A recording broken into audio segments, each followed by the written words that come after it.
Morning, Steve Green in Chicago with the morning grain comps. Hope everyone had a really great weekend and is ready for the April month that's ahead of us.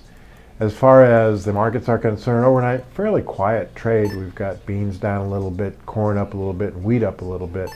A lot of news on the wheat market over the weekend. First of all, the Russia Deputy Prime Minister said that the chance of extending the export tax is probably greater than rescinding it. And so that offered a little support to the wheat market. We also saw the U.S. Drought Monitor Index increase the moderate to exceptional drought area in the hard red winter wheat areas of the U.S. to 36% from 28% last week. And this drought area is growing in the hard red winter wheat areas and could offer some concern.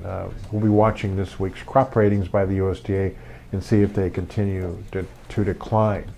Over in the corn market, we've seen a little bit of bounce in the corn. I think part of it has to do with a little bit of buying by the funds with the dollar getting lower and some of the other commodity prices working higher, and going into this planting season and just see if we can get a trend yield, and that's going to allow the carryout to increase. On the other hand, we've got the USDA report this week, supply and demand, that should raise the carryout for 14 and 15. So kind of a mixed bag in the corn market.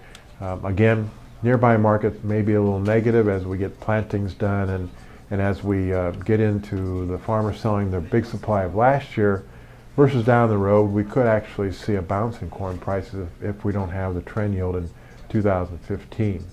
Over in the beans, a pretty good rally in the bean market after the USDA report on stocks and acres. They didn't give a lot of bearish news to the bears, so you saw some short covering. Funds, though, are still short beans. And the big question is whether or not South America is going to perform and ship the beans to China that they want, and what's the China demand going to be.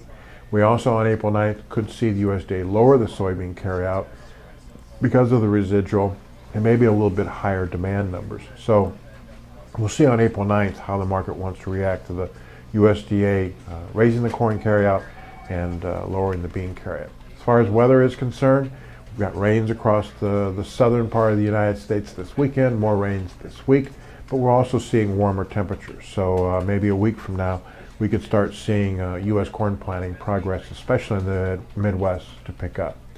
So overnight, not much change in prices. Beans down a little bit, corn and wheat up a little bit. Outside markets, you've got crude higher, and you've got the dollar also mixed to a little bit higher.